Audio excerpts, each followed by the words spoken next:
BJP RSS communist సిద్ధాంతం ఒకేసారి వచ్చింది. అయితే కమ్యూనిస్టుల సిద్ధాంతానికి ఇప్పుడు అంతం వస్తే ఏదైతే నక్సలిజం సిద్ధాంతం కానీ మిగతా కమ్యూనిస్ట్ సిద్ధాంతం డౌన్ అవుతుంటే బీజేపీ ఆర్ఎస్ఎస్ సిద్ధాంతం పెరుగుతూ వచ్చింది. ఈ విషయం మీదనే కీలకమైనటువంటి వ్యాఖ్యలు చేసుకొచ్చారు మల్లోజుల వేణుగోపాల్. తిరుగుబాటు ఉద్యమం సాధించలేని విజయాన్ని ఆర్ఎస్ఎస్ బీజేపీ సాధించినాయి. వాళ్ళ సంస్థాగత విస్తరణ వ్యూహాత్మక సౌలభ్యానికి స్ట్రాటజిక్ ఫ్లెక్సిబిలిటీకి ఒక ఉదాహరణ. మారుతున్న రాజకీయ వాస్తవాలకు అనుగుణంగా మావోయిస్ట్ ఉద్యమం విఫలమైంది. అదే సందర్భంలో ఆర్ఎస్ఎస్ బీజేపీ తమని తాము సంస్కరించుకున్నాయని చెప్పుకొచ్చారు.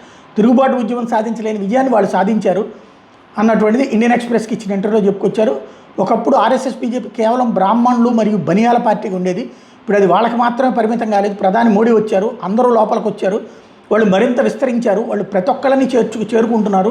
ముందుకు సాగాలంటే మీరు పరిస్థితులకు అనుగుణంగా మారాలని ఇది మనకు చెప్తుంది, మనం నేర్చుకోవాల్సింది ఇదే అంటూ గత అక్టోబర్లో లొంగిపోయిన సోను చెప్పుకొచ్చారు.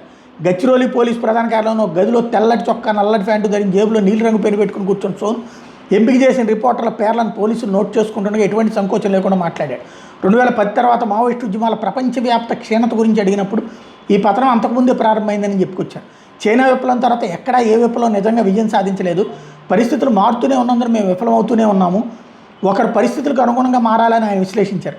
భూపతిగా కూడా పిలువబడే సోను 60 మంది కేడర్లు అక్టోబర్ 15, 2020 గచ్చిరోలిలో ముఖ్యమంత్రి దేవేంద్ర ఫడ్నవీస్ ముందు ఆయుధాలు వదిలిపెట్టారు. ఇది రాష్ట్రంలోని అతిపెద్ద లొంగుబాటులో ఒకటి. దీని తర్వాత మరి ఎంతోమంది లొంగిపోయారు. లొంగిపోయే ముందు తాను ఏ రాజకీయ నాయకుడితో చర్చలు జరపలేదని చెప్పారు. నేను చాలా కాలంగా ఇక్కడే ఉన్నాను, కానీ గచ్చిరోలిలో లొంగిపోయానని చెప్పుకొచ్చారు. తరచుగా వినిపించే జల్ జంగిల్ జమీన్, నీరు అడవి భూమి అనే నినాదం మీద నవ్వుతూ స్పందించారు. జల్ జంగిల్ జమీన్ కోసం ఎవరు పార్టీలో చేరరు. భారతదేశ జనాభాలో ఆదివాసీలు కేవలం 8.4%, అంటే సుమారు 10 కోట్లు. మిగిలిన జనాభా పరిస్థితి ఏంటి? అసలు సమస్య దోపిడీ. మేము పీడిత ప్రజలందరి కోసం మార్పును కోరుకుంటున్నామని చెప్తూనే సహజ వనరులు పెరుగుతున్న కార్పొరేటీకరణ ఆయన గుర్తించారు.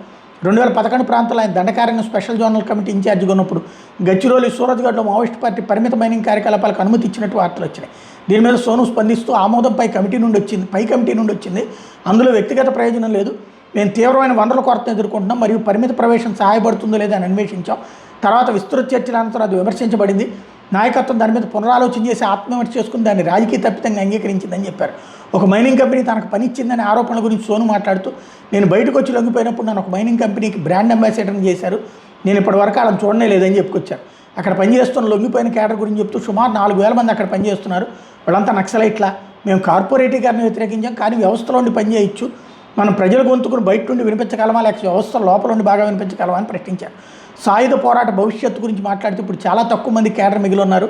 మార్చి 2026 నాటికి ఇది ముగుస్తుందని అడిగినప్పుడు చాలా రాష్ట్రాలు ఇప్పుడు ఖాళీ అయ్యాయని సమాధానం ఇచ్చారు. తమ పిల్లల్ని తిరిగి తీసుకురావడానికి సహాయం చేయమని ఇప్పుడు కుటుంబాలు ఆయన సంప్రదిస్తున్నాయి, కానీ సైద్ధాంతికంగా కట్టుబడి ఉన్న కేడర్ను ఒప్పించడం కష్టమన్నారు.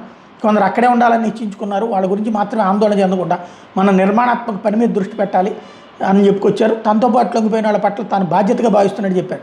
లొంగిపోయిన కేడర్ అందరి క్రమశిక్షణతో కూడిన నిజాయితీ గల జీవితాన్ని గడపాలని చెప్తున్నాం. పార్టీలో మేము నేర్చుకున్న మంచి విషయాలు మర్చిపోకూడదు. తమ సొంత భవిష్యత్తు గురించి మాట్లాడుతూ మునుపట్లాగే నేను ప్రజల దగ్గరికి వెళ్తాను, రాజ్యాంగం మనకు హక్కులను ఇస్తూ మేము దానికి అనుగుణంగా పనిచేస్తామని చెప్పారు. ఎన్నికల రాజకీయాల్లోకి వస్తారని అడిగితే నేను రాజకీయాల్లో ఎప్పుడూ వదలలేదు అంటూ సమాధానం ఇచ్చుకొచ్చాను. నవ్వుతా ఎన్నికల్లో పోటీ చేయడం మీద నవ్వుతూ ఈ దేశంలో పోటీ చేయాలంటే అదానీ మరియు అంబానీల మద్దతు కావాలని వ్యాఖ్యానించారు. ఇటీవల జరిగిన ప్రభాకర్ ఎన్కౌంటర్ గురించి అడిగితే తన మాజీ సహచరుడు తను అంతం చేయడానికి ప్లాన్ చేశాడని సోను చెప్పుకొచ్చాడు. అతను జూన్ 15 నుండి సెప్టెంబర్ 12, 2025 వరకు నాతోనే ఉన్నాడు మరియు నా రక్షణ బాధ్యత చూసేవాడు. మేము లొంగిపోవడానికి వస్తున్నప్పుడు అతను మా బ్యాచ్లో ఒకదాని మీద దాడి చేయడానికి ప్రయత్నించాడని చెప్పాడు. అడవి నుంచి పౌర దుస్తులు తీసుకురావడానికి 8 మంది సభ్యులు వెళ్ళారు. చివరికి 6 ప్రభాకర్తో కలిసి వెళ్ళారని చెప్పారు. తన భార్య తారక్కతో పాటు లొంగుబాటు తర్వాత జీవితం గురించి మాట్లాడుతూ మా సంబంధం మారలేదని మరియు ఎటువంటి మానసిక ఒత్తిడి లేదని సోను చెప్పాడు. తాను ఈ మార్పు కోసం సిద్ధమయ్యానని మరియు ఇతరులను కూడా మానసికంగా సిద్ధం చేశానని చెబుతూ బయట జీవితం అనుకున్న దానికంటే సాఫీగా ఉందని చెప్పారు.